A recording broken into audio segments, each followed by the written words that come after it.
Namo tassa bhagavato arahato samma sambuddhassa.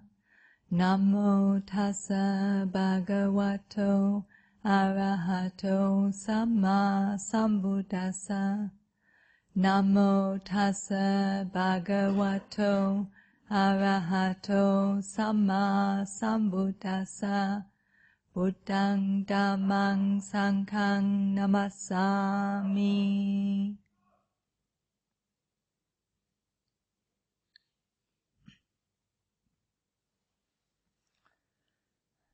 What we've been practicing in the meditation is mindfulness of the breath and mindfulness of the mood of the mind.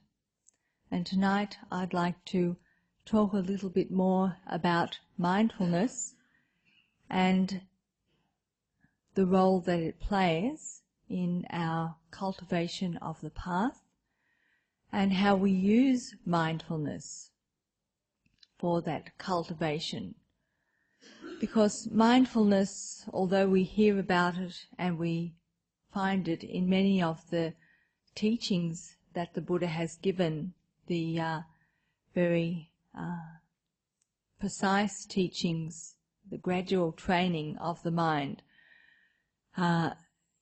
Many of those teachings include mindfulness as an important part of a group of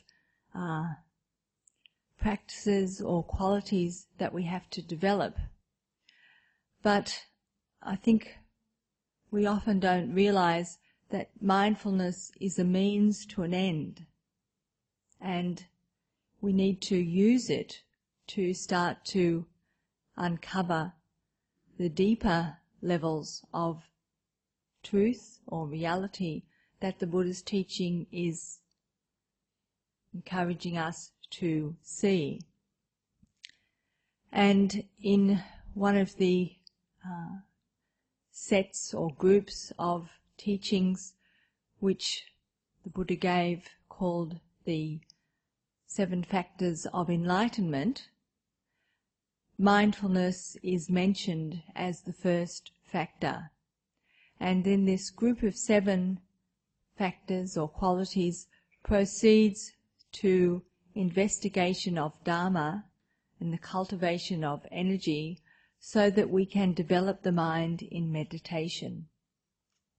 And for many of you, you will have come here wanting to develop the mind in meditation and to get the results of that, the fruits of that. And so mindfulness is important because it's an integral part of the path of practice. But I'm just using this set of 7 factors to show how mindfulness on its own won't accomplish the task. It has to be developed in conjunction and leading on to the development of these other qualities. So mindfulness, many of you will have heard many times the definition that it has 2 aspects to it. There is the aspect of paying attention, the sati is the Pali word, and then understanding or clearly comprehending what it is that we're paying attention to. This is the sampajanya, is the Pali word for this. And paying attention or bare attention is to maintain the focus of our awareness on the object that we take up. And in this particular practice that we've been doing, we first of all made the object of our awareness the whole body, the sitting posture and how it felt. And then we moved through the body to particular parts of the body and to the feeling in that particular part. We weren't so interested in the shape or the size, but the feeling in that part of the body. So we're narrowing down the focus of our awareness to the feeling in that part. And then the whole body. Again, the feeling of the whole body sitting. And then we narrowed our awareness down to the mood of the mind. Not the body, but the mind. What does it feel like? So at this particular time, when we think about the mood, when we feel it directly, we might just say, well, it's pleasant or unpleasant, or it's tired or busy or whatever, a general mood. And then we paid attention to the breath, narrowing down the focus of our awareness on the body to just one thing, the flow of the breath. But again, the feeling of the breath, because that's how we know it directly, through the feeling that arises, the physical sensation that arises when the air that we're breathing in makes contact with the body, wherever that is, at the lips, above the lips, at the base of the nose, the nostrils, wherever it is that we feel the breath, we know that we're breathing in and out. And so paying attention to the breathing is simply knowing that touch of the breath, focusing our attention on that object. But the clear comprehension knows whether we're breathing in or breathing out, knows whether it's a shallow breath or a long breath. It gives us a picture of the breath, a clearer understanding of the place of the breath at this moment. And if you observed as you were trying to pay attention to the breath, if your mind was thinking and was moving away, going back to the past or into the future, that it was difficult to get a clear picture of the breath. There may have been moments when you were aware of the feeling, the touch, you were aware that this was breath in, you were aware that this was a longer breath. You might have even become aware of the space between the breaths was getting longer, time taken before the next one was coming in, the next one was going out, was taking longer. But there would have been many moments when the mind was not with the breath but was thinking about something from the past or thinking about something from the future. Or maybe thinking about something that was happening now, a sound, or the temperature, that sort of feeling, but not paying attention to the breath. And to be able to know that the mind has wandered away from the breath and what it's paying attention to now, that is also mindfulness. The object may change, and it may not be the object that we started off with, the one that we're trying to pay attention to. But once we know, thinking, that's mindfulness re-established. Not the story that we're lost in, but knowing thinking is happening. And then with clear comprehension, we know that thinking is happening about something from the past or something from the future, that this thinking is not what I'm supposed to be paying attention to, and so we go back to the breath. These two aspects are very important because as we develop mindfulness, we have to be aware not only of an object, but we may have a number of objects that we're paying attention to. And we may be paying attention to an object that is arising internally, that is within our own mind and body. But we also need to pay attention to objects that are happening outside ourselves. And this is where the role of clear comprehension becomes more obvious. Because what we're trying to establish is a mindfulness that doesn't just exist during our meditation period, but which grows and becomes a quality of mind, a skill that we take into our daily life. And so we're able to focus on what we're doing while we're doing it, but not just in isolation from what's going on around us, the context, and also the cause and effect relationship that is happening when we are feeling a particular way and we say something because of the way we're feeling, we say it to someone else and we see the effect that what we've said has had on them. The mindfulness is internal, first of all, to know this is how we feel, to know that we're saying something, and then to observe the reaction, the effect of what we've said, is that we're mindful externally. If we're trying to be mindful of our movements, for example, and we're walking down the busy street, we need to know the context in which we're walking so that we don't just walk out onto the middle of the road and get hit by a car. Our mindfulness has to be more expansive than just walking and paying attention to the movement in the body. So the clear comprehension at this time is where we start to make sense of the context and to see the effect of what we're saying or doing. And then as we say or do something and we recognize the effect, that effect becomes a new cause.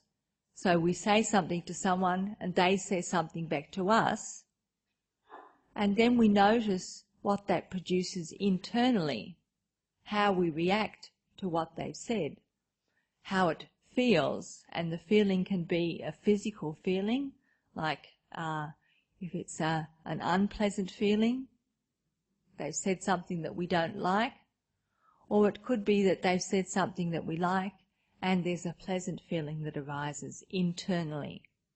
And so we start to notice the cause and effect. This internal pleasant feeling or this internal unpleasant feeling is produced by having heard something, what the Buddha calls a sense contact, hearing consciousness, hearing contact, a sound heard by our ear base. Hearing consciousness arises and there is a pleasant feeling produced. This is moving from external mindfulness to internal mindfulness, and to notice that this pleasant feeling, where it's come from, the trigger has been external but the reaction is internal. And that internal reaction becomes a new cause. First it was the effect and now it becomes the cause. When we like it, we like that person usually. If we don't like it, we usually don't like that person. We think it's the person, but it's actually the way that we feel that we like or don't like. Now this is something to discover, and this is what I'd like to make clear about mindfulness. Mindfulness is playing a function. It has a role to play in allowing us to see more clearly what's going on in our experience, what's going on in cause and effect, going on in producing our reactions and our responses to the world around us. Now, I'd like to give you an example of how we can develop this mindfulness, and if any of you have done a meditation retreat with me, you'll know that sometimes I write down on a piece of paper particular activities that we are going to do through the day. And they're not extraordinary activities, they're the usual things that we do in the course of living. So it might be walking, or it might be reaching to turn the doorknob, or it might be lifting the cup to take a drink. It might be coughing. It might be brushing our hair. Just normal activities of daily life. But when I write them all on a piece of paper, you have to choose at random, one activity to pay special attention to. And throughout the course of the day, every time you do that activity, to pay full attention to it. To be in the present moment with that activity. We come into the present moment when we focus on our body, on the activity of the body, because that is always happening in the present moment. And if we want to get a clearer picture of our experience, we need to be in the present moment, and we do that directly by focusing on the body. And it may not be just a movement, it may be an activity, so it might be washing the dishes or cleaning your teeth. And the first part of the practice is simply to remember to pay attention. And so with that one activity throughout the course of the retreat, you zero in on that. For the rest of the day you might be completely mindless, do things without even noticing what you're doing one thing while thinking about something else, but at least for that activity you try to give it your full attention. That's the first part. And then the second part, once you've become familiar with focusing in on that activity, is to notice the mind with which you are doing that activity. Because very often we are doing something, especially if it's a routine activity, with only a part of our attention. It's something that we're so familiar with. We've done it every day of our life. And we don't have to give it our full attention to complete it, to get it right. And so while we're cleaning our teeth, we're thinking about what we've got to do in the office. While we're doing the dishes, we're thinking about how we hate doing the dishes. So the mind with which we're doing the activity is the next thing we focus on. And we become able to do that because we're in the present moment.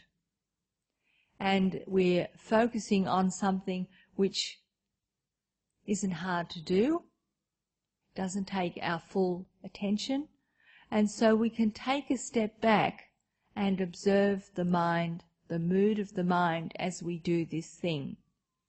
It gives us the context in which we're doing the activity. And this is very important because very often we don't realize that it's not the activity itself that we don't like, or it's not the activity that's giving us a hard time. The activity itself can be quite innocuous, neither pleasant nor unpleasant, but not that terrible. But the attitude with which we're doing it, or the mood we were in before we started that activity, is making it more of a chore than it needs to be.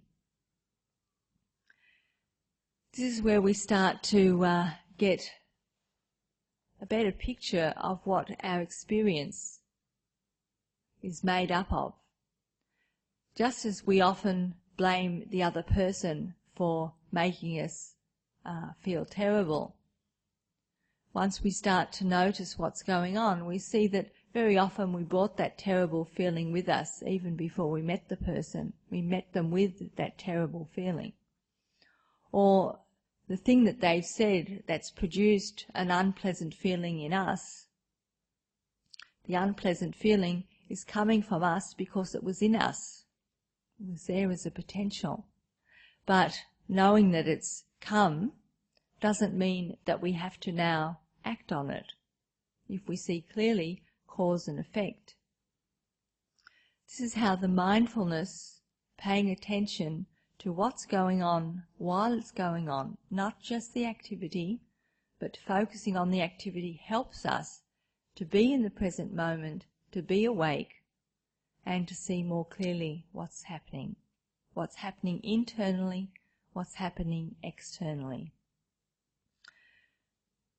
Now if you're on a retreat, and if we're on a retreat recently with me, you'll know that I gave people a particular exercise to do to show how infrequent it is that we're actually in the present moment with the activity that we're doing, and how infrequent it is in our actual experience that we're even aware of the mind with which we're doing that activity, the context of our experience. This particular exercise is called the 3 bites practice. And on a retreat where we're observing noble silence and we don't speak unnecessarily, we take our meals in silence. All we have to do is pay attention to eating. But the experience is that while we're eating, even though we don't speak to anyone, our mind is full of busyness, thinking about things that aren't to do with the present moment, aren't to do with the food in front of us, aren't to do with the retreat that we're on. Our mind just runs away as soon as it gets an opportunity. And because we eat so often, we're used to eating, we don't have to pay that much attention, and we don't even have to talk. We can really just go wherever we like mentally during the time that we're eating, and we're supposed to be paying attention to eating. So in the 3-bite practice, we're encouraged that with the first mouthful of food, that we remember our teachers, and out of appreciation for the fact that we have this opportunity to practice, because first of all the Buddha became enlightened and gave us this wonderful teaching, and then so many teachers have since the time of the Buddha passed on this wonderful Dharma. When we take the first mouthful of food, we remember all those teachers with devotion, and we mentally share the food with them, wishing them all well. With the second bite of food, the second mouthful, we remember anyone who's helped us in our life, maybe just one person or a group of people who've helped us, and we remember what they've done, and we express our gratitude to them, and we wish them well. And then with the third bite of food, we remember that even though we are fortunate enough to have food on our plate, that there are many people in the world at this very moment who don't have a meal today. And so we remember all of those people, and we wish that they may have the nourishment that they need out of kindness and compassion. So this practice is ostensibly so that we can generate a feeling of devotion and gratitude to our teachers, a feeling of gratitude to those who've helped us, and a feeling of kindness and compassion to those who don't have food to eat. But what this practice really shows us, that no matter how determined we are that we're going to take the first mouthful remembering our teachers, it's very difficult to do that.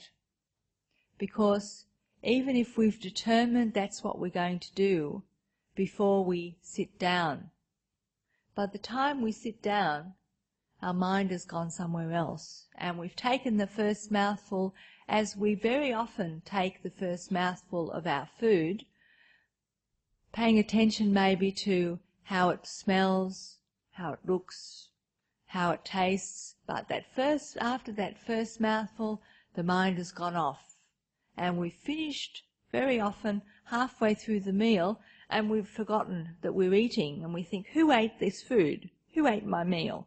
Oh, must have been me. Didn't taste it. Or maybe we thought, not thinking about the food we're eating now, this reminds me of such and such. Or we may not even be thinking about the meal at all. Our mind has gone off onto a completely different subject.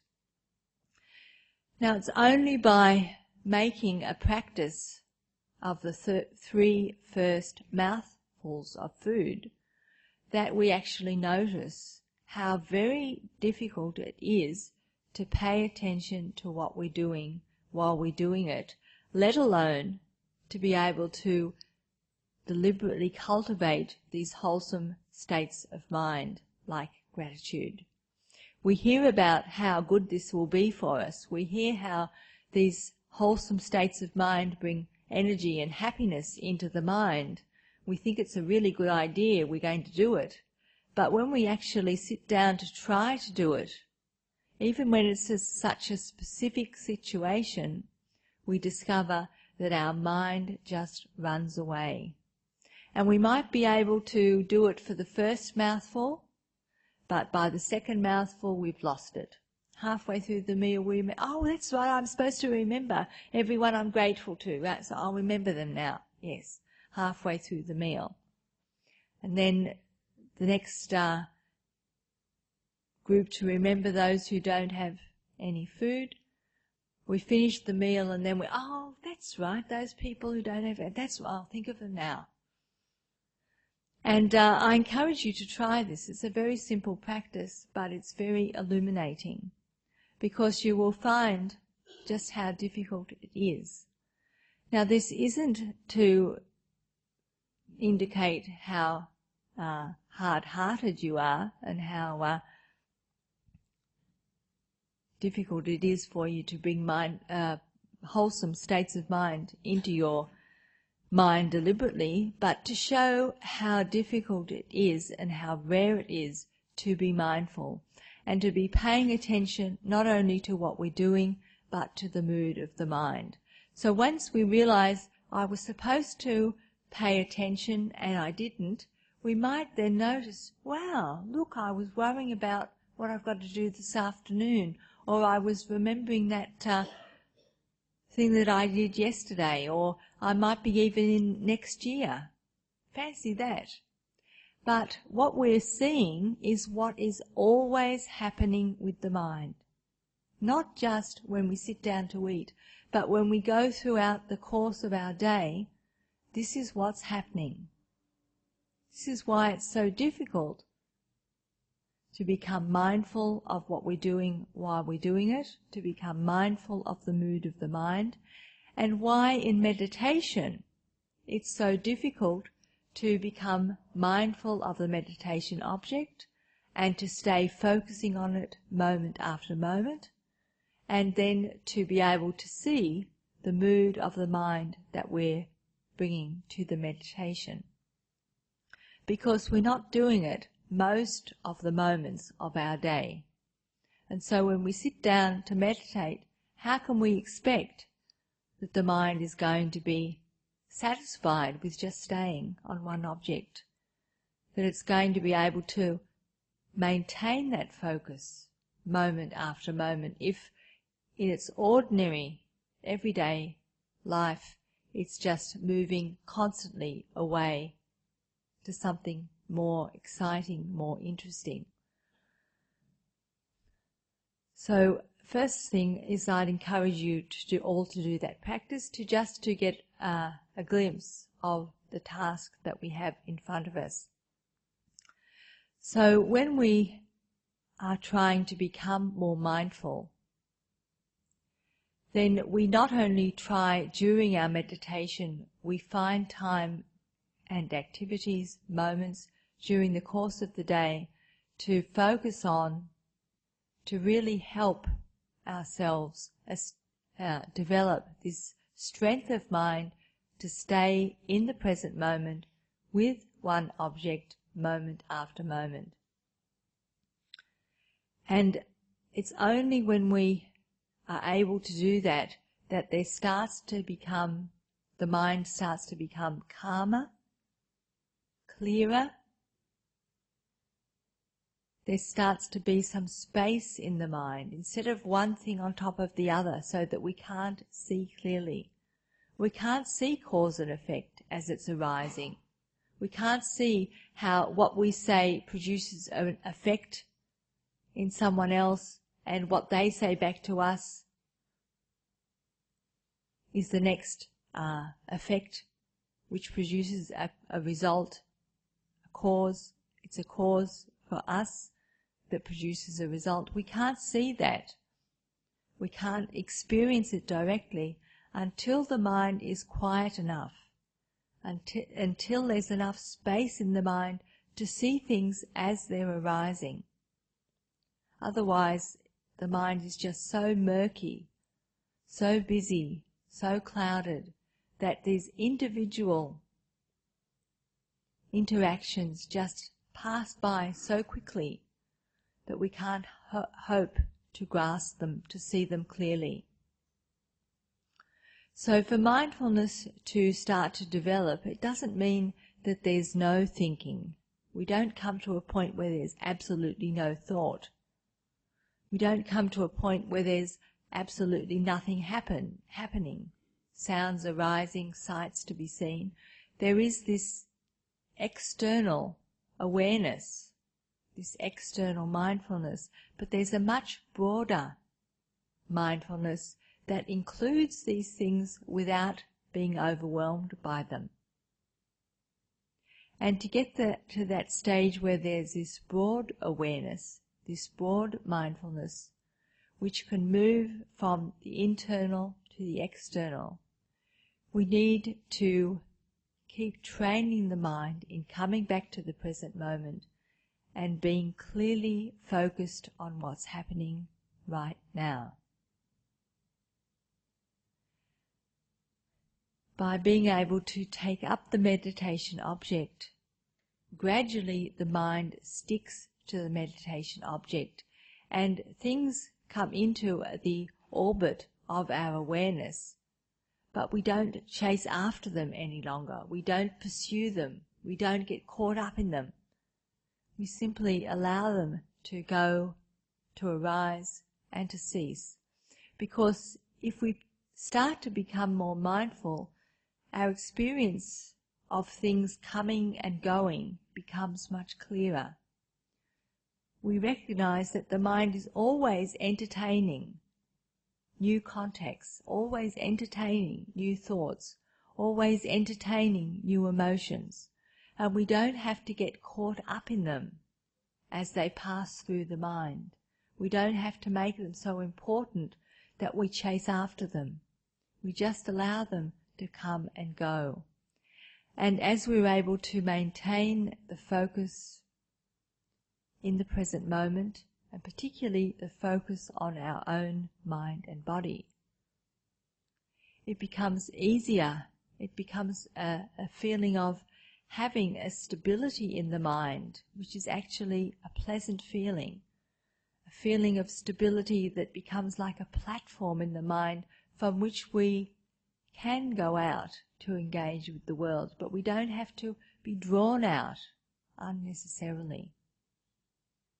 And from that platform or that refuge, we engage with the world in a much more skillful way. And it's only when we've started to clear some space in the mind that we can then start to cultivate the second of the factors of enlightenment, which is the investigation of Dharma. Because until we clear some space in the mind, we live our life and we experience everything from our personal point of view. Everything is happening with me at the center stage. And everything that we are experiencing, we interpret in terms of our old reactions. Our conditioning blinds us to what's happening right now that may be any different from whatever's happened before. So you can notice this when you do activities which you do routinely every day. How to tell the difference between how it felt cleaning the teeth this morning to how it felt cleaning the teeth this evening. We just tune out. We've cleaned the teeth so many times that we don't know if there's any difference. We're not actually aware if there's any difference. We might have cleaned the teeth this morning quite relaxed and quite refreshed. We might have had a hard day at work, and so when we cleaned our teeth this evening, we were really putting far more effort into cleaning them than needed.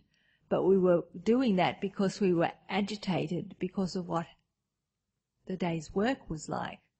And we're doing it to our teeth without even noticing, because we do our teeth just with no attention on what we're doing.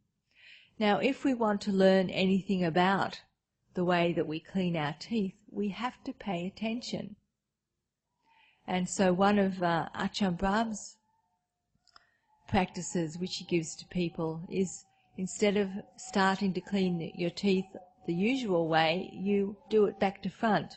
If you usually start on the right, you start on the left. If you usually start on the top, you start on the bottom. Well, how can you do it back to front unless you pay attention to what you usually do? Only then do you have something to compare it with. So it requires that you pay attention. So if we want to investigate Dharma, if we want to start to contemplate the Buddha's teachings and then see whether it's true in our own experience, we have to not only know the teaching, but we have to know our experience. And we have to be paying close enough attention to be able to see, not just from our personal perspective, but to start to see in a more detached way, a more impersonal way, more objectively. So tonight I'd like to give you an example of a teaching that the Buddha gave about these pleasant and unpleasant feelings that come into our experience. And in one particular teaching, which is quite well known, called the teaching on the two darts, or arrows, the Buddha said that the untrained ordinary person, when they experience an unpleasant feeling in the body, not only feels an unpleasant feeling, but resists that feeling, resents it, gets upset by that feeling. And so they not only experience one arrow, the bodily feeling, but they also feel a second arrow, the mental feeling of distress at having an unpleasant bodily feeling. The trained disciple who has started to understand the nature of reality understands that having a body such as ours, unpleasant feelings are bound to arise. Just sitting here for some period of time without moving, unpleasant feeling arises in the body, not to mention when there's sickness or accident. Unpleasant feeling comes, unpleasant feeling goes. It may not go away altogether, but it will certainly change over time. So the trained noble disciple, understanding that, accepts that unpleasant feeling without getting upset about it, without resisting it, without trying to get away from it. Now, that's the first part of the teaching. So you can notice next time you have an unpleasant feeling in the body, if there's a mental reaction of, I don't like this, that goes along with it. Now, you can only notice that if you have paid attention to the physical feeling, and if you then are able to notice the feeling in the mind. Because what happens usually if an unpleasant feeling comes when we're sitting, we just move. And we don't even know that we've moved, because we may be listening to the talk or we may be talking to someone else. But there's one part of the mind which is always looking out for how this body feels. And we might move without even knowing consciously that's what we've done. So how do we know why we're moving? And how do we know if not only was there this physical unpleasant feeling, but the mental reaction to it of pushing it away? Only if we're mindful and paying attention and understanding, oh, that's an unpleasant feeling in the body. It's arisen because I'm sitting for so long. It's only natural. Ah, there's a resistance in the mind to that. I don't like that. I don't want that to be like that. I'm going to move. Then we notice there is this reaction in the mind. So, what the Buddha said is true in my experience. Only then it becomes true for us. But that's not where the teaching finishes. In this particular teaching, the Buddha said that the unpleasant feeling that arises in both the trained disciple and the untrained, the wise disciple and the unwise. The wise disciple just accepts it. But the unwise disciple, who doesn't accept it and who rejects it, resists it, gets upset by it, because of that resistance, they reinforce the underlying tendency in the mind to reject and resist the things that they don't like. That we have this potential in the mind towards ill will, aversion, and we all have it. It's a potential that we all have. But when we don't know what we're doing, we mindlessly, carelessly, unknowingly keep on reinforcing that tendency, because when we have something that is unpleasant, we resist it. We don't accept it. We don't allow it to be there. We don't realize that it's temporary, that it will change. We may see, if we are wise, it's come about through these causes. When the causes change, the effect will change. So it's come about by sitting for a long time in this position. It's only natural. I can change my position without rejecting that feeling, without making it a problem, simply just doing what needs to be done. Thereby I don't reinforce the underlying tendency to resistance, to aversion, which will just surface again and again and again because we are feeding it. But the Buddha goes further. In this particular teaching, he says, not only is the underlying tendency to resistance and rejection reinforced when we have this mental rejection of this natural unpleasant feeling, but because the untrained person doesn't know any other way to find happiness and pleasure, that very often to get rid of that unpleasant feeling, they chase after sensual pleasure.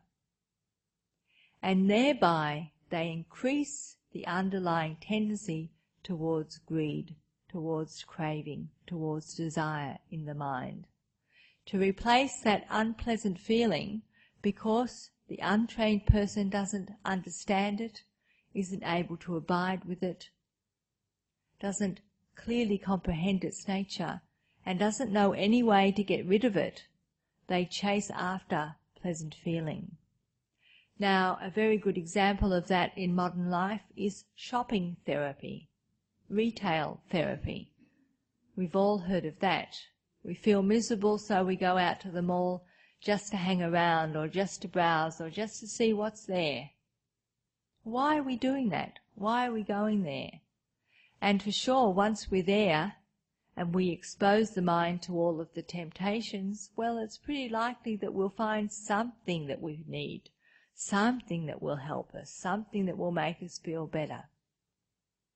And this is just an example, but there are many ways in which we cope with the unpleasant, unwanted things in our life, not by dealing with it, but by looking for some pleasant experience to replace it with.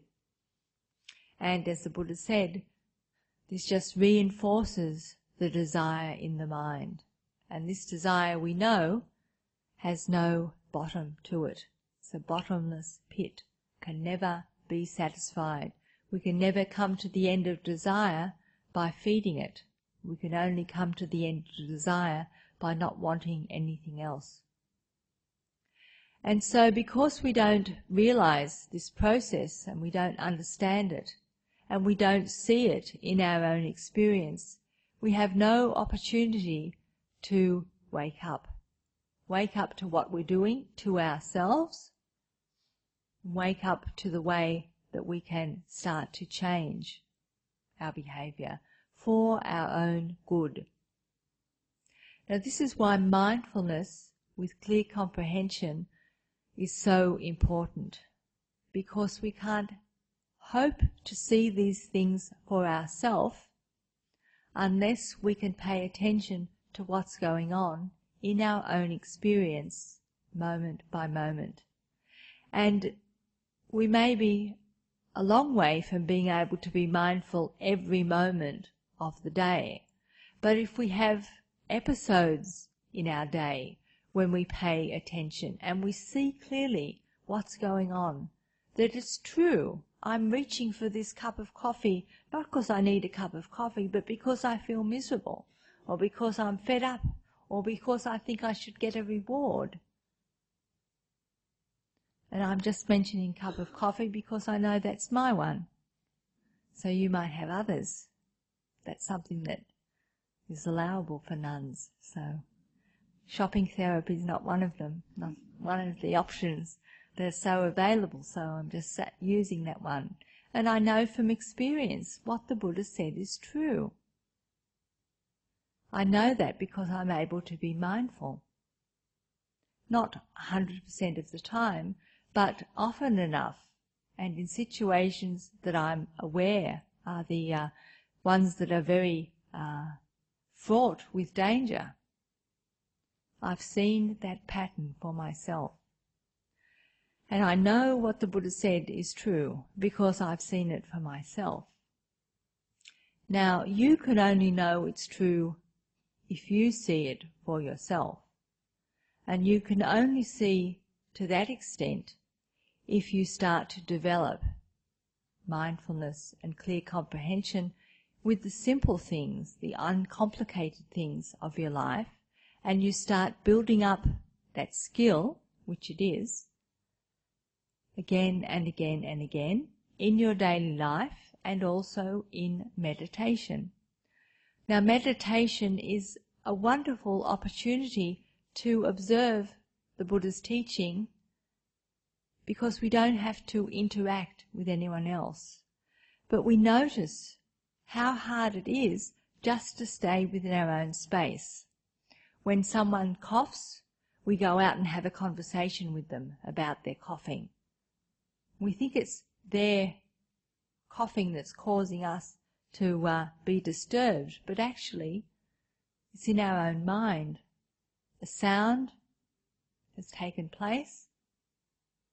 It's produced hearing consciousness because we're paying attention, and through that a pleasant or an unpleasant feeling has arisen. And to get rid of that unpleasant feeling, instead of just being aware of it and allowing it to pass, we have to do something with it. We have to go out and tell them off, or think about how we can avoid that kind of disturbance next time. Any of those things that arise in our mind. And when we're practicing meditation, that's the perfect opportunity to see how we're always engaging with the world, even when it's not necessary. We're putting ourselves out there and we're being drawn out there time and time again. We're being drawn out there because we are allowing ourselves to be triggered in that way, and not knowing the process that arises, the experience that's produced, we just follow our habit patterns. So the other aspect of developing this mindfulness with clear comprehension is not only to investigate the Buddha's teaching, but to start to refrain from acting in ways which reinforce our suffering, and to develop the strength of mind and the stability of mind to hold our own seat, to stay on what's useful for us. So if we can notice the unpleasant feeling that's produced and observe it as it arises, stays for a while and passes away within our own body, and the reaction in the mind that arises, stays for a while and passes away, we can be at peace. We don't have to go out to anything. We just simply stay watching, stay still as that experience arises and passes away. We don't add anything onto it. We don't produce another experience like it for the future.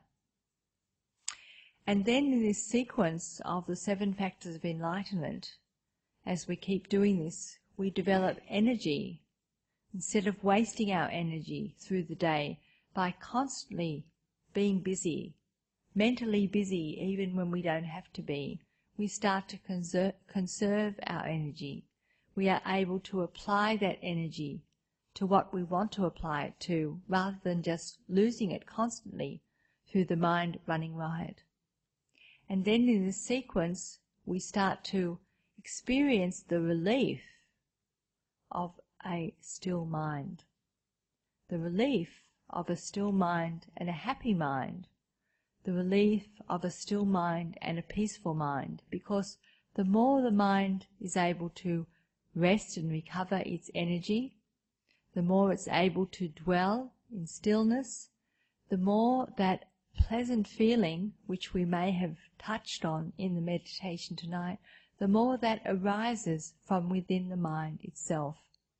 And that becomes like a buffer that we experience as a cushioning effect on the interactions that we have moment by moment with the world.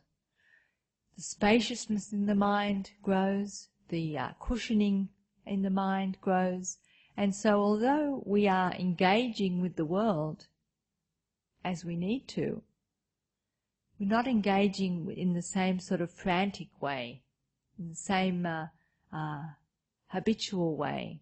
We've got more time to stop and recollect what we're doing and what's appropriate in this situation and what is helpful and skillful as a reaction to this particular situation. And so the mind learns to be at ease, or gets the opportunity to be at ease with itself moment after moment.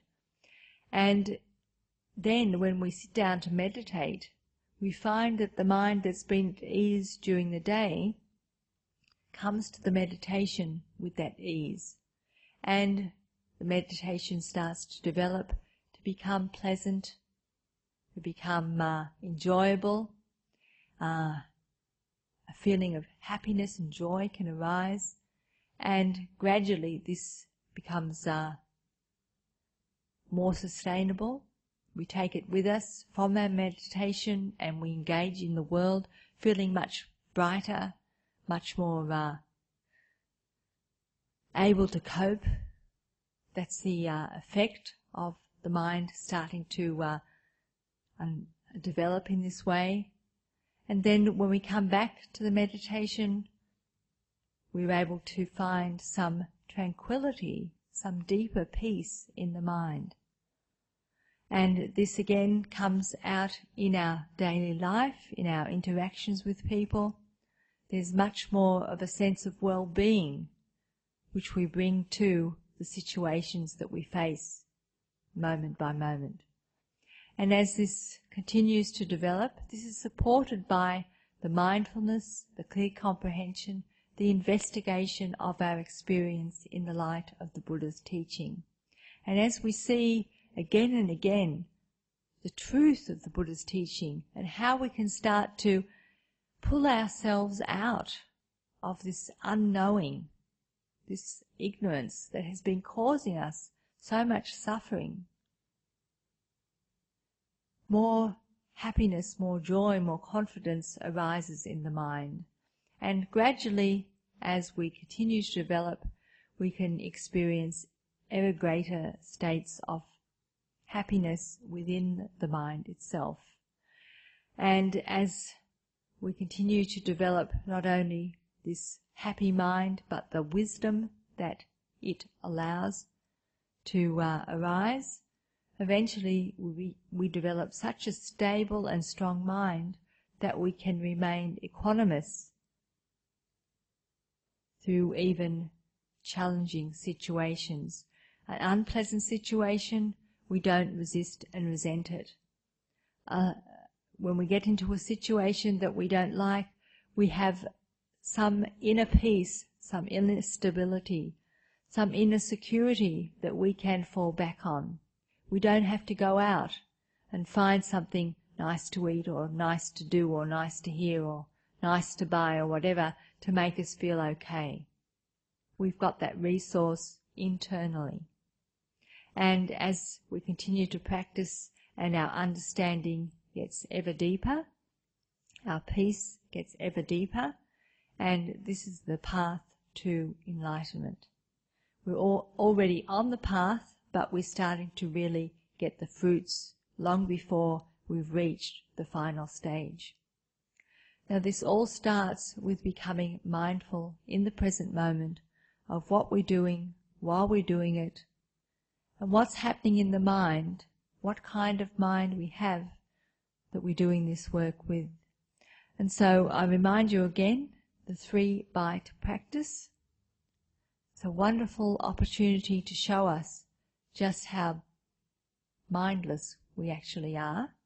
And then as we take it up sincerely and we persevere with it, we not only get the opportunity to experience what it's like to stay in the present moment and to appreciate the food that we've got in front of us, but we also get the opportunity to develop gratitude and loving kindness. So from a very simple beginning, this practice that we build on, which is integral to our growth and development, takes us all the way to enlightenment. So may this teaching be of benefit to all of you, and may the merit of this teaching help us all to attain Nibbana.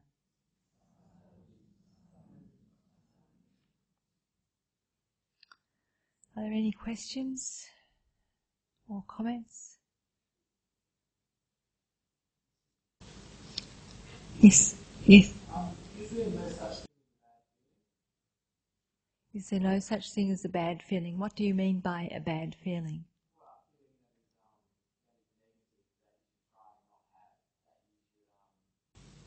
Yeah, because often I feel that if I feel a certain way, it's not good. Right. I Shouldn't have to feel that way. I'm afraid I don't quite understand a bad feeling. Certainly, the Buddha gave many more descriptions of the kind of feelings that arise in our experience than just pleasant, unpleasant and neutral. And there are feelings of pleasure which are born out of sensual gratification, and there are feelings of pleasure that are born out of spiritual practice. There are unpleasant feelings that come from knowing, having someone say something terrible to us. And then there's the unpleasant feeling which comes when we stretch ourselves to perhaps refrain from saying something that we know will hurt someone. And that can produce, as we resist the temptation or the urge to say that, that can produce or be experienced as an unpleasant feeling.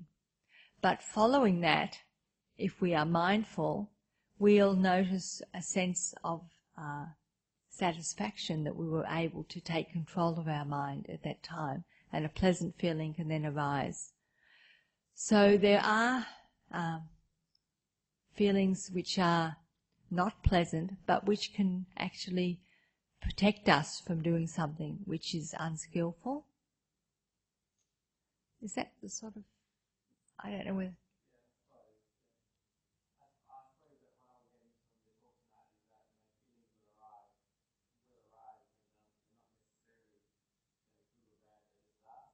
Yes.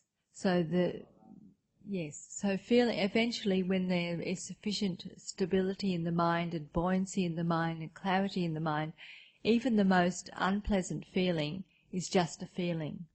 And that's where one has the equanimity to abide with unpleasant feelings. And they are just unpleasant, but that doesn't make them bad. Yes, so that and again, it's like with the breath. It's not that we're trying to do anything with the breath, it's doing something with the mind. And it's not that we're trying to do something with the feeling, we're trying to do something with the mind. So when the mind is trained, an unpleasant feeling is simply an unpleasant feeling. And the bad, or shouldn't be, or I don't like it, is what we add on to it.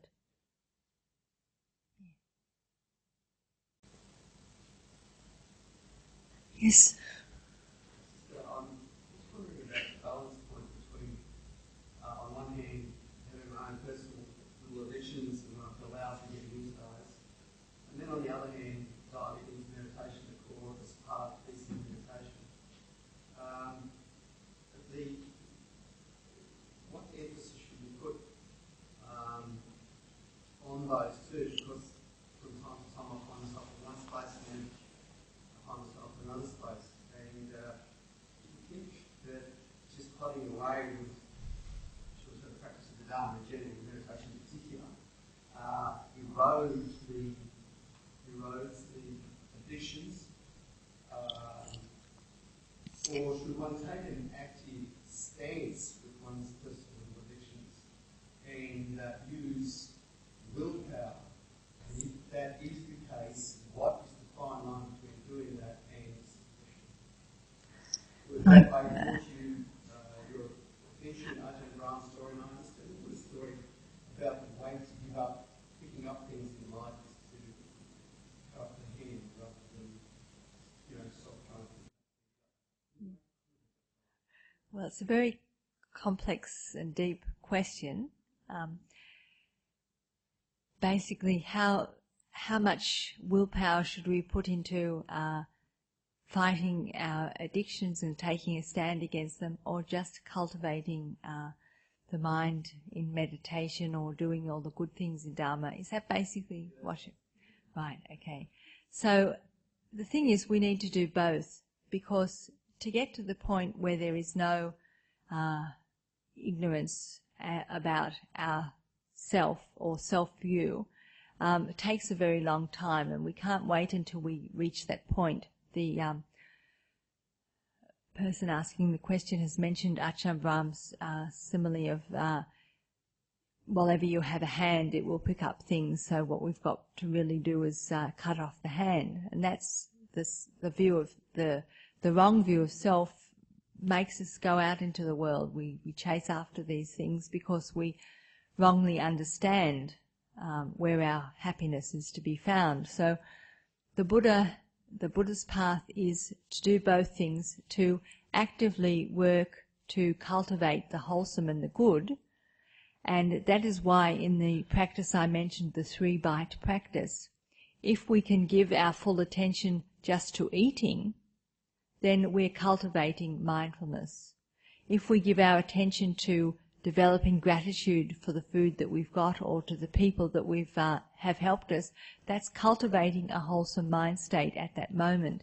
And because the mind can only entertain one thing at a time, while that wholesome mind state is present, there's no room for the unwholesome to enter. And also, we're not cultivating or feeding the underlying tendency to either aversion or to lust or greed. So just in the cultivation of that wholesomeness, we're doing something that's beneficial. And if we could do that continuously all the time, then eventually we wear out all those addictions. But the reality is that we don't do that all the time, and our addictions surface. So on one hand, we can deal with addictions by developing the positive states of mind, but on the other hand, we also need to develop wisdom to understand the addiction itself. And so that's why I've given the teaching tonight, which is a wisdom teaching about noticing how we pursue pleasure because of an unpleasant feeling that's present, not necessarily because we think that thing that we're pursuing is really worth going for, but it's an attempt to get rid of what we don't like. And so if we're tackling an addiction, or even just a strong habit pattern, which we may not like to think of as an addiction, we can start to notice, when is it that I reach out for that? In what circumstances do I feel most vulnerable to not being able to say no to that thing? And we start to identify for ourselves the cause and effect relationship. And then we can start to see, how can I challenge that earlier on in the process, not waiting until I'm absolutely so fed up, there's no other alternative but to go and get that thing which has always given me pleasure. So with wisdom, we start to tackle it not just at the point where we're expressing the addiction, but further before that. And in terms of the underlying tendencies are potentials in the mind which are triggered by contacts or what we experience in our day-to-day life. So there is a point at which those things which are triggered can simply be known without acting on them. And then there's the point at which, once they've been triggered, they overwhelm the mind and we act on them. So in working to counter addiction, yes, willpower can help us, and we can at that time just not act on it, but willpower will not overcome the addiction. Willpower alone will not be enough. There has to be the understanding of the process and also the buoyancy of the mind which comes from doing what is wholesome. All of those things together will help us to challenge the addiction. So it's not one thing or the other, it's all of the things together.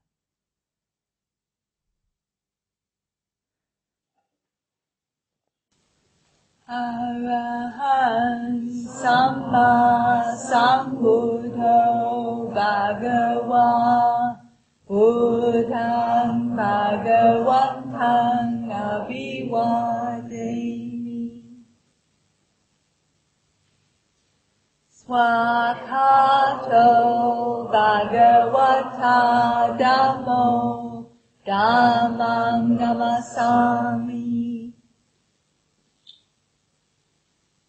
Supatipanno Bhagavato Sāvaka Sangho Sanghang Namami